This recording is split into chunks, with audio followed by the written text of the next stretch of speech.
I'm David. I'm host of Vintage Comic Book Show and Tell. I'm here with Richard Evans. Good to be here. Good to have you. We're going to look at some comic books. Yeah, I pulled about 10 books that kind of, I don't know, marked important periods of change in my collecting or meaningful to me when I picked them up. Yeah, so more than anything. Right out of your personal collection. Yep. With no ado, show us some comic books. The first Golden Age book that I ever saw was Captain Marvel 17. This isn't the one that I saw, but I love the cover. It's that painted Captain Marvel cover, and I can vividly remember walking into that little meeting room, and there were, all these guys with, sitting behind tables of comics or walking around talking, but this one guy had a couple of old books behind, and it was in a bag taped to the wall, because this was 1973 or something, or 72. It was before, we had all the cool stuff to display comics that people have at shows. But that book stuck with me, and I always wanted one, and so I, found a nice one years later. It always brings me back to that very first HCCA meeting, the first time I went to a comic book. It's a really nice copy. I wonder how many copies are missing these cards. Yeah, I had one at one time that the half of the back cover was cut off. So they kind of compelled you to collect these cards and cut them out. That's beautiful. Fawcett did that. Really nice shaped, by the way. It looks brand new. I got a flyer for one of the Houston mini cons, and there was a really big early hobby base in Houston. New York had one of the first big shows in the 60s, and Detroit is known for the Detroit Triple Fanfare, which is one of the very first comic conventions and that stuff. But the first Houston con was in 1967, and the HCCA started then. And between Houston, Dallas, and Oklahoma City, there were 3 groups that used to get together and have shows that would travel between Houston, Dallas, and Oklahoma City. And the Oklahoma guys, they're called the Oklahoma Alliance of Fandom, they still put on shows to this day. But anyhow, the first comic convention that I went to in Houston, I was starting to look for timelies. And there was a dealer there, his name was Tanner Miles, and he had a little stack of Marvel Mysteries. And I looked through those things, probably the whole show, and I decided to get that book. And this is the actual copy that I got. I paid $25 for it. It was the first timely that I ever got. This book has a kind of a funny history to it, because I had it for years. I was never going to do anything with it. But when I very first opened the store, I was across the street. I've been open about maybe a year, and 2 guys came in from Lafayette, Louisiana. One of the guys' son was collecting comics, and he came in to look for some Hulks for his son. And the other guy had collected comics for a long time, but he wasn't really, just kind of starting to get back into it. And I had a FF #1 that I think I had priced at like $1,100. It was maybe a VG or something. And they looked, and the one guy looked at the FF. They left, they went to lunch, and later that afternoon, he came back in the store, and he just walked in the door, and he held up one finger. He'd take it for $1,000. I sold it to him.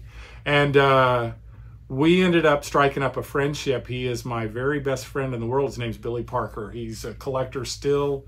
And anyway, he started collecting Marvel Mysteries, and he was down to needing about 4 books. And this was one of the ones that he needed.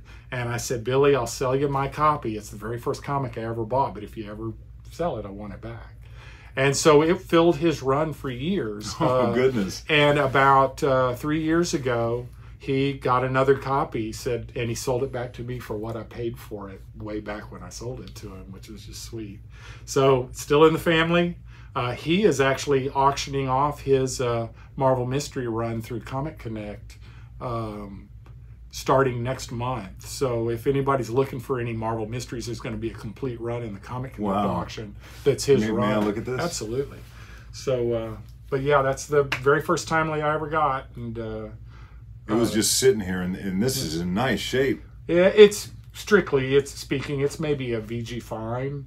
I've since gotten another copy, but I just you know, sentimentally, it's worth a whole bunch. So beautiful book. Thank you.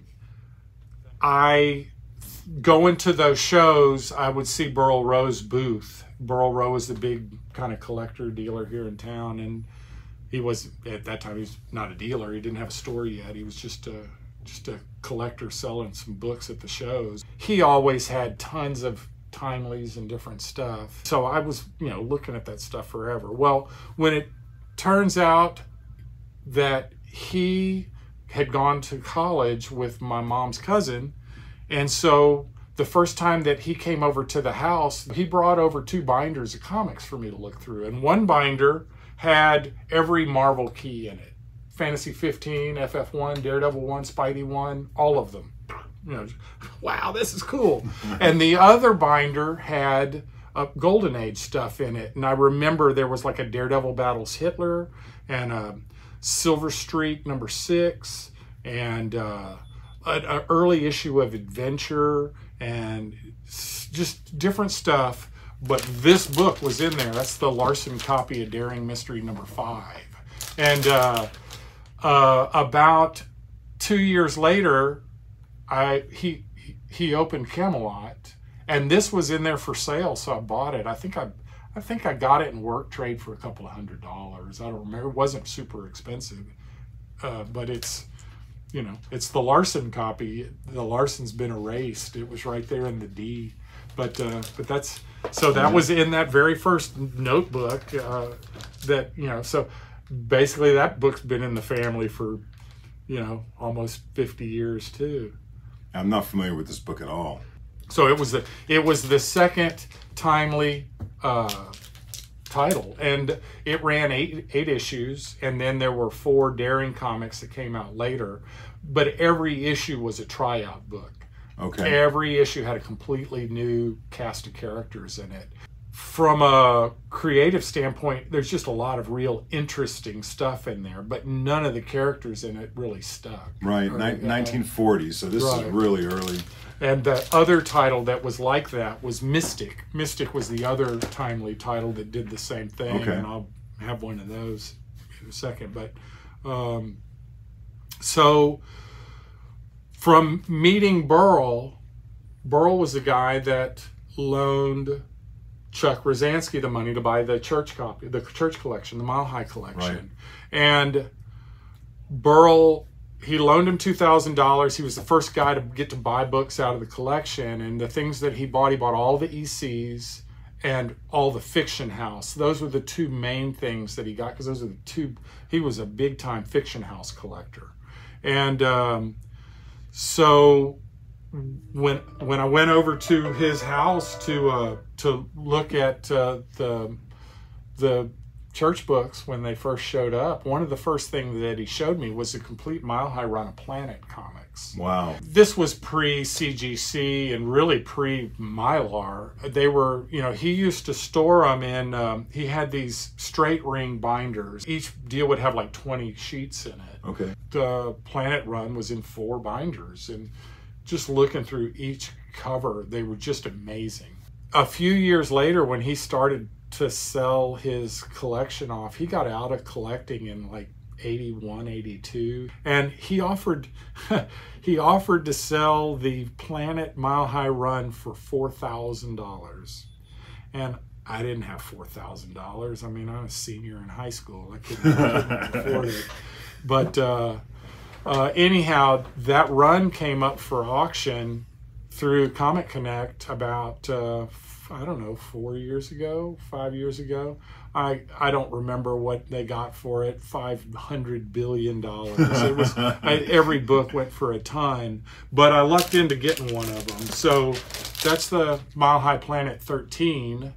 And this is the same book you saw in a binder. Same book, and I saw in a binder however long ago. So that's wicked. Yeah, it's just that's a great cover. Yeah, it is. It really is a great cover. It is.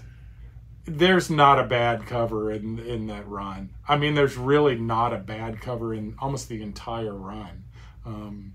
The later covers are Maurice Whitman covers that are just beautiful. Right. They're just awesome. I have a nice copy of that book too. Yeah, that's great. It shows these other books. Yeah, on the back it's cover. fun looking at the Fiction House ads because they would show all the books that came out that month, so you can look through them and I got that book. I remember. Yeah, so I could see why you'd want this 9.4 at that. That's It's a a really beauty. pretty copy. It's a beauty.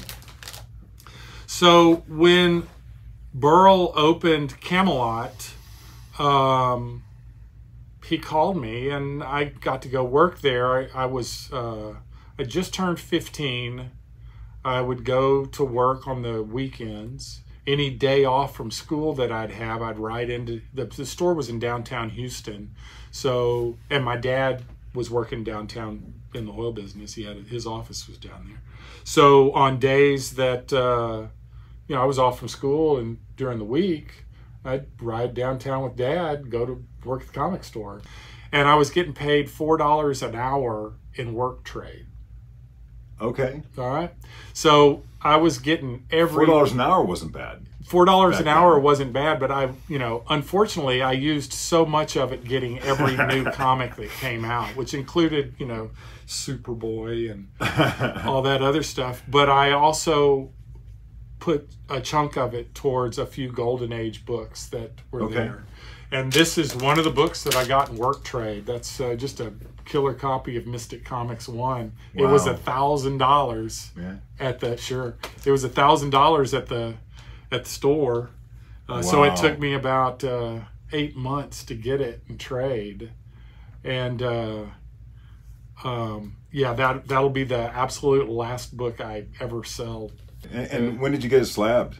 I got it slabbed probably 2010, maybe. Something Okay. like So it sat around raw for years. that. Yeah. Alex Schomburg cover. Yeah, I brought that home probably 1978 or so. Wow. It's really a beautiful cover. Great colors.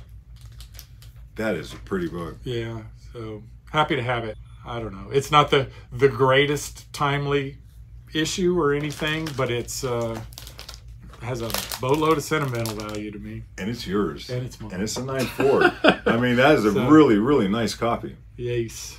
So while I was collecting back then, there was a couple of guys that I talked with here locally, a guy named Willie Patterson who knew a lot about comics, and a guy named Ken Donnell who knew a lot about comics and been around a long time. And Willie had told me the greatest comic that he ever read, that he ever saw, was Great Comics #3.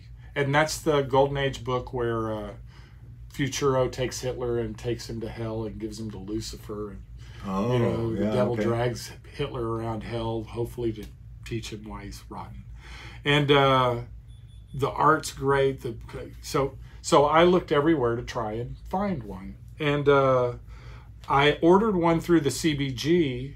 It cost $60. And I got it in. It was supposed to be a fine. And it had staple holes all up and down the spine and tape and everything. And so I read it, called the guy, and the book is great. The book is awesome. But, the guy gave me my money back. I sent it back, which was a miracle in itself at that time, getting your money back for something through the mail. I was on the hunt for a Great Comics #3 for a while. And the first time I went to WonderCon was probably 1988, and I was working at a comic store in Albuquerque. And at that show, I met Steve Fischler for the first time. He runs Metropolis. And we were just talking, and I said, the book that I'm looking for more than anything is a Great Comics #3. Okay. So Steve was in New York. I wasn't doing shows in New York. I wasn't doing that many shows then. Like I said, I was living in Albuquerque. But a few months later, we were at another show on the West Coast. It might have been San Diego. And Steve shows up there and he sees me. And, I'd only met him one time. And he goes, I think I got a book for you. He had this. Wow. And it was $300. I mean, I remember, you know, getting it and just going, man, awesome. That he remembered, and you know, I was the first dealing that I'd had with Fischler, and you know, this is kind of before Metropolis was a big deal. But if anybody ever gets a chance to get one of those, it's the coolest comic book there, cover to cover. It's just awesome. Never seen this. It has a chapter of, there was a serial called The Lost Planet, and they do an adaptation of that in comic form that's also just ridiculous. It's over the top. It's got all kinds of just crazy depictions. It's That's cool. great. Cool stuff. But I've had that book all that time, and I've had a lot of dealings with Steve. We've had our differences, but we've kind of mended fences, and you know, Metropolis runs a great business, both Metropolis and Comic Connect. They've been, you know, probably the biggest driving component of collectible comics over the last 3 decades. Right. You know. The other guy that was important to me dealer-wise over the years is a guy named John Verzel. Unfortunately, John passed away about 5 years ago suddenly, and he was just a big loss to our community. He was the most knowledgeable guy I ever met in comics. He was the most fun to talk to, and he was just a character. And he also has an incredible collection of comics. He has the entire, or 99% of the Mile High Timelies. He's got just Mile Highs and high grade this and that, and he was always coming up with stuff. I had started kind of just for fun. Off of eBay, I had bought a copy of Hangman #6 from a guy, and I thought, man, that title is kind of cool. And I picked up a 3, and I'd picked up a 5, but I could never find a Hangman 4, and it's a killer cool cover. Well, I was talking with Verzel about it, and he goes, well, I know where the run of them are. And it turns out that a guy named Joe Manarino at that time had the run of Hangmans. So I talked to him about it anyway. At some point, Verzel ended up getting that run from the Manarinos, and he offered it to me. We worked out a deal, and I bought the entire run from him, mainly to get that book. Just it's a killer cover, but I'm happy that I got the whole run with it. And as a thank you, John, the wonderful person that he is, as a gift gave me, I'm a huge Houston Astros fan, and he gave me an Astros rainbow jersey signed by Nolan Ryan. And I have it, and I still wear it every time they're in the playoffs. It's it reminds me of him. It's just awesome. Anyway, that's a really pretty book. That book is just kind of cool. In the early 2000s, Heritage came around. You know, we had CGC start grading books, and then Heritage started auctioning books, and they were turning up so much stuff. They had, in 2004, I think, they brought a collection to auction called the White Rose Collection, which was a big run of timelies. Okay. And there were some timely books in there that I'd never seen before, never had the opportunity to get. And Marvel 46 was one of them. That's the Hitler cover. And Hitler's got a worm coming out of his ear, and there's all kinds of crazy stuff going on that cover. But it's an amazing cover. This is sick. And I couldn't find a copy. So when this came up in auction, there was a friend of mine that was going to the auction, and I said, just buy it. Just buy it. I'll pay whatever. And at that time in Guide, I think it was $1,200 for 9.2, and I ended up paying about $6,000 for it. And you know, that was early on in the auction thing, and you know, sometimes there would be auction results that people would talk about, like, you know, that can't be, and that was one of those that was kind of there, but I was the guy that bought it, so I knew that it was. Right. And in hindsight, it turned out great. I just really wanted the book, but you know, now a high grade of that book goes for almost six figures, and Wow. it's just because of the cover, so ridiculous. It's insane. It's so good. Yeah. More Schomburg, and it's the shape at an 8.5. This is a super tight, beautiful looking book. Front cover looks immaculate. That's beautiful. So at one of those other early heritage auctions, there was a book sold that was one of my favorite covers, More Fun 65. Yeah, I can't keep my eyes off it. It's cool to me for a number of reasons. The main reason being, when you hold the cover, you're the Spectre. In the way the cover's set up, anybody that's holding that book becomes the Spectre. Well, that's the church copy of it, and it sold at an early heritage auction for a whole lot. And I contacted the guy that had it, and he didn't really want to sell it for a long time, but I think it originally sold around 2003 or 2004. Sometime around 2015, he ended up selling his entire run to a buddy of mine, and that person sold me the 65 and the 69 church copies at his cost, which was exactly what the other gentleman had paid at auction way back then. So it took a long time, but I just absolutely love that book. The pursuit of that book kind of taught me a lot about, just the art of patience. I say patience, but then the next couple of books, the impatient. So, well, this is a Bernard Bailey cover. Phenomenal. So I like his horror stuff a lot. The next big auction to me was the John Burke auction through Comic Connect. And for those that don't know, John Burke was a longtime collector, still around, but he sold his collection. He's not as active in collecting any longer, but there was a time where, he was super active. He was buying a lot of stuff. He was the first president of the AACC, which is the American Association of Comic Collectors, which put together a lot of the grading panels for Sotheby's and Christie's in the 90s, put together, the Ink Pot Awards for Golden Age creators through San Diego in the 90s, tried to set the standards for the proper way to conduct business in collecting comics, use the ethics and morals of dealing. So John decided to sell his collection, and he consigned the entire collection to Comic Connect, and they ran an auction, the John Burke auction, with his entire collection, and it was a huge event. 3 days of just nonstop Golden Age awesomeness. And so people were talking about what books they want, and there were so many Grail books for so many different people, because there were so many things in his collection that had never been really available before. Wow. And there were a couple of books that I absolutely wanted. That was one of them. The Mystery Men 10, that's a church copy. I had a copy of it before and sold it reluctantly years ago, and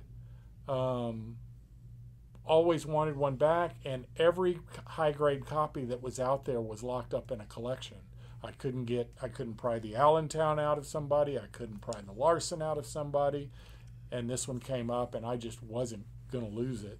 Ended up paying a boatload for it, and I'm super happy that I did, because I wouldn't have gotten it anyway but that was the interesting thing with that auction. It was kind of really the first time where people just kind of went balls to the wall bidding on stuff, and yet in hindsight all that stuff looks cheap now. Right. It seemed like it went for a ton, and yet all of it looks cheap now. So you guys created the new level. Yeah. Is this early Jack Kirby art, 1940? That's I know he has interior. It's actually really the cover is Joe Simon. It's Joe Simon cover, but Jack Kirby, Charles Nicholas, and Kirby George Tuska. That's early, pretty early. I mean, I think his first comic work was maybe 1937 or 38. Okay.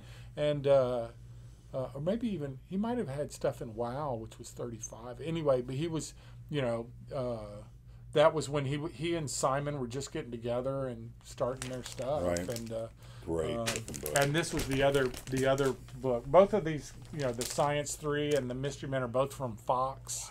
That's the Larson copy of that one. I had actually owned the Mile High of that one years and years ago. In the late 70s, I did a trade with a guy. I guess it was probably early 80s, 81 or 82.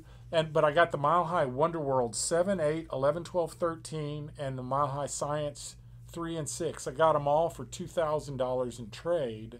And a couple of years later, I sold them for $3,000. Because I, you know, didn't think anything, you know, and I made a little money and, you know, used it to buy some other stuff. Or actually, I sold that stuff to pay for my move to Albuquerque. And shoot, I mean, the Mile High Wonder World 7 is a, you know, $100,000+ book now. Wow. You know, you just. And was this a sign of the pedigree, the signature above the... Lamont or Larson. His name was Lamont Larson. Yeah, it says Lamont on this and one. There's conjecture about whether he wrote that on there or if the place where he was buying them was holding books for him, and so they wrote his name on them. You know? I see. Yeah. Oh, to hold it for him. Yeah, exactly. So we're wrapping up this set.